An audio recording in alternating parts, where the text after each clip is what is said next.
Good morning, students. So we are doing chapter Indigo,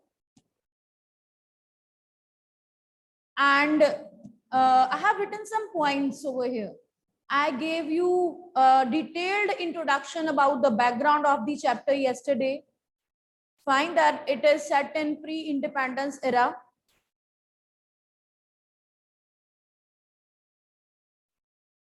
And efforts of Gandhiji as a leader. And this chapter is actually the base of how India got independence. Fine. Basically, you will be reading about the Champaran movement in this chapter. Fine. I would be showing you a video also related to Champaran if we'll be having time today. Okay. But before that, let me discuss these points which we are going to cover today. Before I start, I have written, I always write one quotation which is based on the topic which we are doing. So today I have written, to double your gains, you have to triple your efforts. Anybody who can tell me the meaning to this? To double your gains, you have to triple your efforts. Yes, raise your hands. Come on. This is class +2. I would be asking any one of you to unmute. Yes, Anmol, you can speak better. You have raised hand. Well done. Ma'am, if you want to, good morning, ma'am. First of all, Yes, good morning, beta.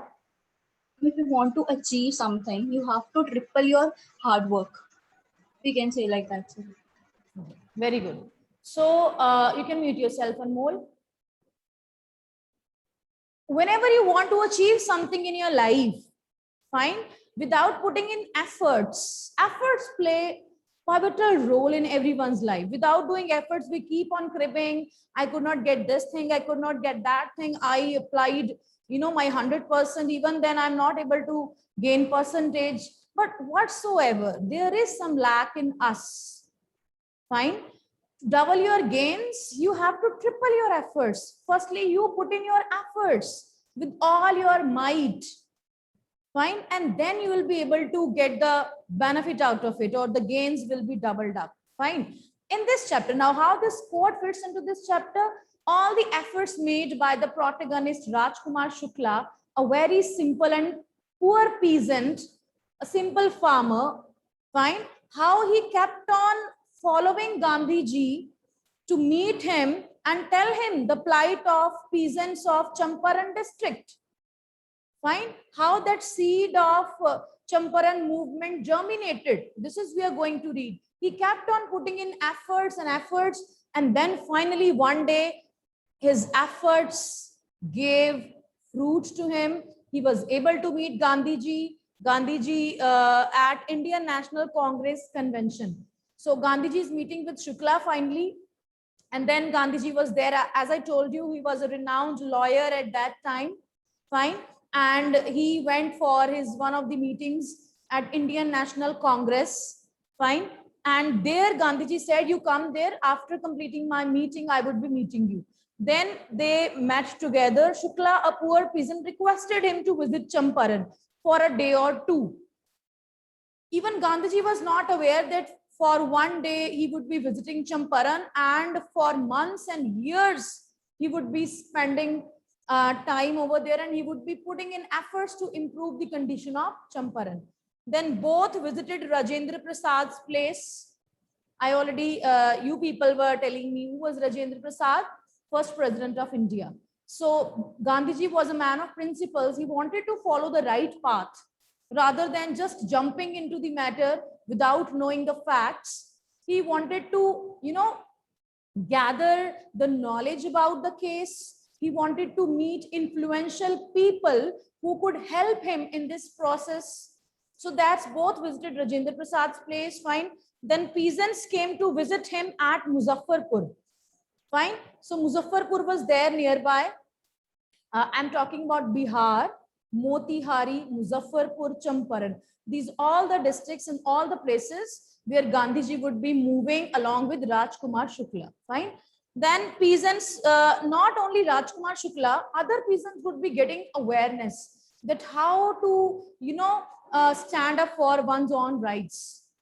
By seeing Rajkumar Shukla, they would be getting that awareness, and both Gandhiji and Shukla would be working upon it along with many peasants. They joined. They met Gandhiji at Muzaffarpur. That movement started. It was a huge revolution only. Then Gandhiji met lawyers and scolded them for charging higher fee from poor peasants.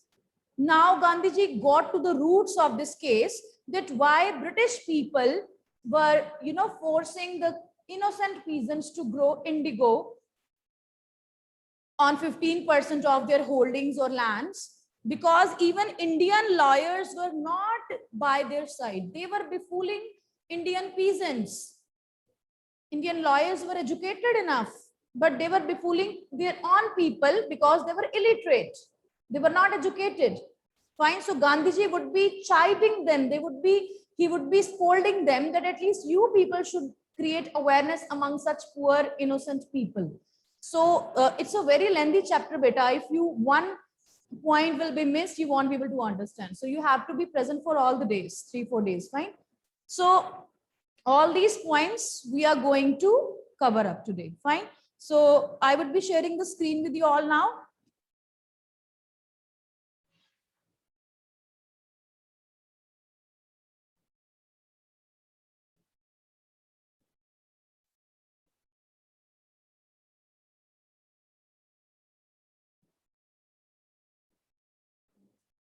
Firstly, see this video.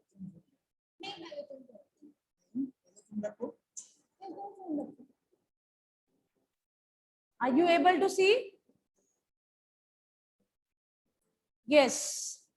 Fateh, Mehak, Tegbir, send me thumbs up if you are able to see this video. Screen is visible to everyone. Tegbir saying, Mehak, Fateh saying. I'm just checking. Yes, screen is visible. Video is visible to you. Okay, I would be explaining the crux of the chapter and then we would be reading it. Okay.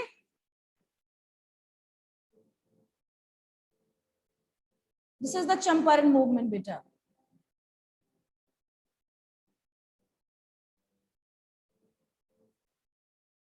So this is the story of non-violence and non-cooperation in pre-independence India. How farmers were bound by British law to grow indigo. Indigo is a commercial crop on 3 out of 20 parts of their land. And how they were forced to do labor. Fine. So this is the Congress team, you can say. This is Rajkumar Shukla, who's the aware peasant, how he met Gandhiji, how Gandhiji visited Champaran, and how Gandhiji was even asked to leave Champaran by British people. But 2,000 locals joined him to the Motihari court, forcing the British people, and how Gandhiji collected 8,000 farmers and even more than that. And British people, let me stop the video here and tell you the efforts made by, you can say, Rajkumar Shukla and then Gandhiji, both together, you can say, even many people joined this movement, and even British roots were shaken by it. British people saw that it's an agitation, it's a movement. If we will not take any decision in favor of Rajkumar Shukla and Gandhiji, then there might be big trouble for us. Fine. So that's why they started this Champaran Agrarian Act in 1918. Fine. Land control, lower rents, greater concessions. So beautifully done by Gandhiji. So they were having, the amendments were made in the law. British people were, they got scared by seeing the agitation that thousands of people, only one common peasant, Rajkumar Shukla, started. Gandhiji joined in. Many lawyers joined them. Masses of people became aware, though they were illiterate, but they became aware. Clear? And land control, lower rents, greater concessions were given by making the amendments. The Champaran Satyagraha yoked the farmers' unrest to the freedom struggle. And not only this, people were, together in this movement, they learned many values. value of leadership, value of being together, value of working together, and how there is strength in unity. Fine, you have heard of the story of united we stand and divided we fall. That how they were standing unitedly together and they were able to shake the roots of British Empire. And not only this, from this Champaran movement started the movement of independence. Fine, India independent, British rule and see. This happened, and this is the script of the, you can say that article in the news Hindustan Times, dated back in 1947, you can see. And India's liberation from the British rule. After that, people became so aware that they started working upon being independent, being skilled, being educated. Schools were there. Even Gandhiji started working. His whole family was working upon the education of the people. Fine. So as you can see in this video, how Gandhiji paved the way for, I cannot teach you violence without doing any violence, beta. I can only teach you not to bow your heads before anyone. What a value he taught. Don't bow your head before anyone. Fine. So this was the, you can say, idea behind. I hope this idea is clear to everyone. Fine. So we would be reading now, beta, page number 46 onwards.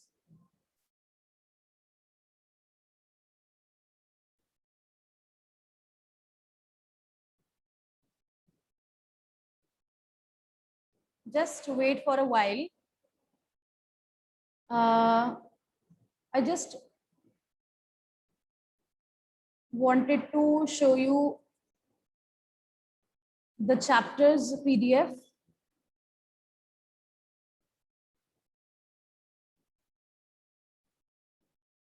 Not able to open it, just wait for a while, okay? So we are on page number 46. We are about to start from second paragraph. He had gone to the December 1916 annual convention of the Indian National Congress. Okay.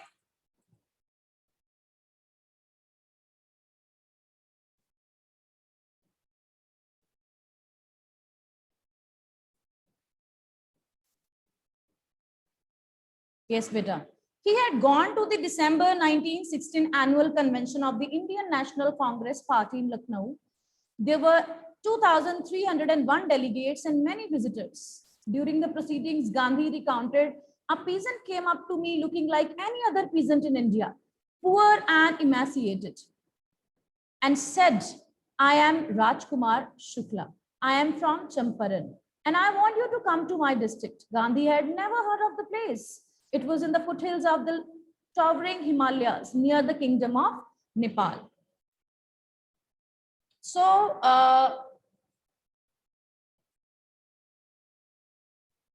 what happened here?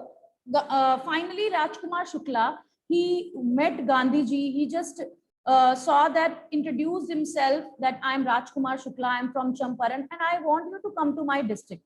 Gandhi had never even heard about this Champaran district because he was very renowned personality at that time. He was a leading, you can say, leaders of National Congress Party. Under an ancient arrangement, the Champaran peasants were sharecroppers. I told you the meaning of sharecroppers yesterday only. Fine. So Rajkumar Shukla was the one of them. He was illiterate but resolute. Underline this better. This is one of the character traits of Rajkumar Shukla. Though he was illiterate, but he was resolute. What do you mean by resolute? Firm in taking decisions, aware citizen. Fine. So Rajkumar Shukla was not able to read and write anything, but he was very resolute and determined. Clear? And he had come to the Congress session.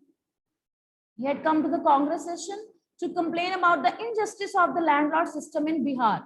And somebody had probably said, speak to Gandhi. So he had just heard that you should talk to Gandhi, and he was following Gandhi blindly. Gandhi told Shukla he had an appointment in Kanpur. This is beta Kanpur, the you can say earlier we used to write like this, but now it's Kanpur. Fine.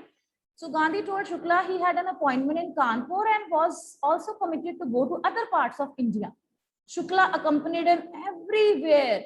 Then Gandhi returned to his ashram near Ahmedabad. Shukla followed him to the ashram. For weeks, he never left Gandhi's side. Fix a date, he begged. So Gandhiji told Shukla, Gandhi never thought that this peasant, because thousands of people would come and meet Gandhiji. He never thought that gravity of the situation, the seriousness of the situation. So Gandhiji told him casually, okay, come to Kanpur and I would be meeting you. But wherever Gandhiji was going, to whatever place of the country, Shukla was following him blindly. So he never left Gandhiji's side. Fix a date, he begged in front of him. Impressed by the sharecropper's tenacity and story, he just was, tenacity is the quality of being courageous, brave. Fine, one should have tenacity. One should be courageous enough to put forth his one's point. So he was very impressed by seeing this man. And he said, I have to be in Calcutta on such and such a date. Come and meet me and take me from there. So Gandhiji said, on this date, I would be in Calcutta. You come there and together we will go whatever you want. I would be listening to you. Months passed. Shukla was sitting on his haunches beta, hips, at the appointed spot in Calcutta when Gandhi arrived. So Gandhi gave him, you can say, appointment to meet him after months. He was there before Gandhi's arrival. So Rajkumar Shukla was very punctual. We are doing the character sketch of Shukla side by side. Okay, he's very, you can say, courageous man of principles, disciplined personality. Fine, I would be asking any one of you. He waited till Gandhi was free. Then the two of them boarded a train for the city of Patna in Bihar. There Shukla led him to the house of a lawyer named Rajendra Prasad, who later became president of the Congress Party and of India. Fine. At that time, Rajendra Prasad was not the president, but later he became, but he was one of the leaders of Congress. So both of them went to Rajendra Prasad's house. Rajendra Prasad was out of the town, but the servants knew Shukla as a poor yeoman who pestered their master to help the indigo sharecroppers. Try to understand patiently better now. What is a yeoman now? Yeoman is assistant. What is the meaning of yeoman? It means assistant. Poor yeoman means poor assistant. Pestered here means harass someone, harassing someone. So, this is one sub-theme of the chapter, that untouchability. You might have heard the concept of untouchability. Means when people were being treated badly on the basis of their caste, on the basis of their creed, on the basis of their background. Fine. So when Gandhiji and Rajkumar Shukla, they reached the Rajendra Prasad's house, servants were there and they thought that a poor peasant, Rajkumar Shukla, and one more poor peasant, Gandhi, is there. They were not aware that he is a great leader, Gandhiji, that M.K. Gandhi. They thought that because Gandhiji was very simply dressed, fine, his appearance was very simple.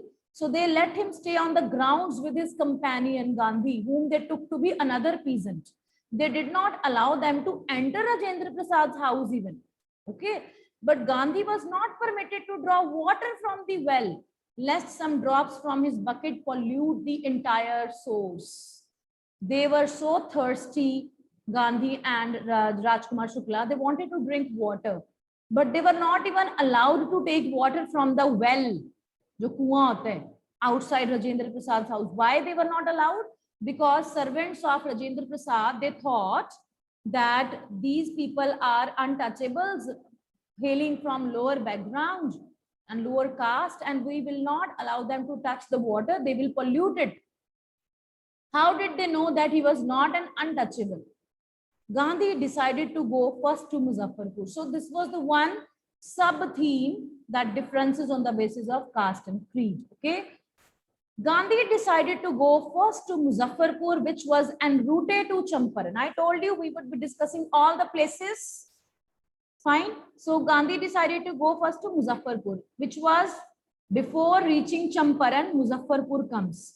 So Gandhi decided that we will not go to Champaran straight away. Firstly, we will go to Muzaffarpur to obtain more complete information about conditions than Shukla was capable of imparting. So Shukla was having information, but he was not literate, he was not educated to get all the documents with him. So Gandhiji was a lawyer, fine, a lawyer, sorry. So the pronunciation between beta, lawyer is advocate, you can say liar, the person who lies. So Gandhiji was a lawyer by profession. He wanted to get all the documents by his side. He sent a telegram to Professor, underline the name, telegram. These days, those days, they were not having any telephones or SMS and emails and all. They were having telegrams only.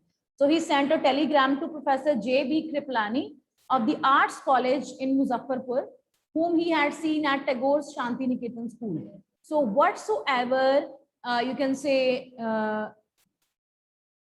people he could gather as a group. So Gandhiji was just joining with all the influential people.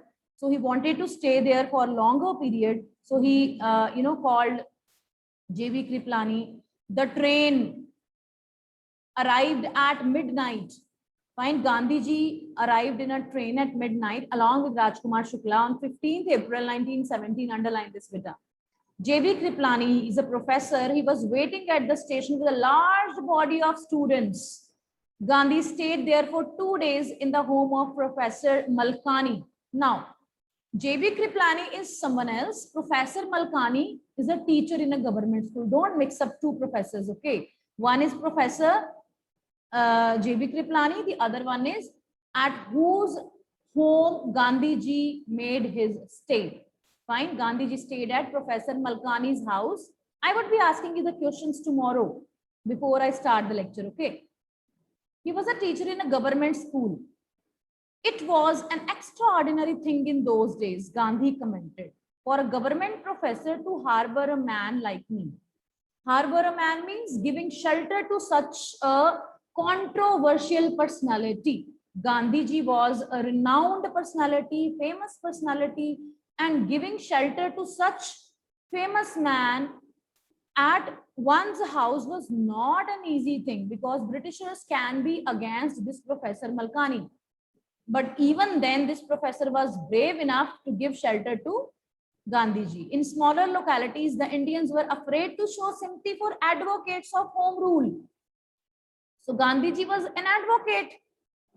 Fine, it was against the system. British people never allowed, people of Motihari or people of Champaran or small districts and villages to allow the great influential people. They were not allowed to keep such people at home for a day or two. So even then, JB, you can say this Professor Malkani gave shelter to Gandhiji for a few days. So soon the news of Gandhiji's arrival or advent spread everywhere, and his mission also spread everywhere through Muzaffarpur to Champaran. In Muzaffarpur, which was en route to Champaran, and as well as in Champaran, the news spread like anything, like a fire. Sharecroppers from Champaran began arriving on foot by conveyance to see their champion. Who is the champion here? Gandhiji. So people got awareness. They started joining him. Muzaffarpur lawyers called on Gandhiji to brief him. They frequently represented peasant groups in court. They told him about their cases, reported the size of their fee. So now the last point, which I have written on the board and discussed with you already, that many lawyers would be meeting Gandhiji and they would be telling the size of fee they are charging to the peasants. And Gandhiji would be chiding them. He would be scolding them that why you people are charging higher amount of fee to such innocent peasants. Okay, so for now, if it's clear to everyone, send me thumbs up, then I would be ending this meet. Time is over, but I want to see those who are there. Send me thumbs up quickly. I would be announcing the names. Those who are still there. Yes, be quick enough to send your thumbs up, beta.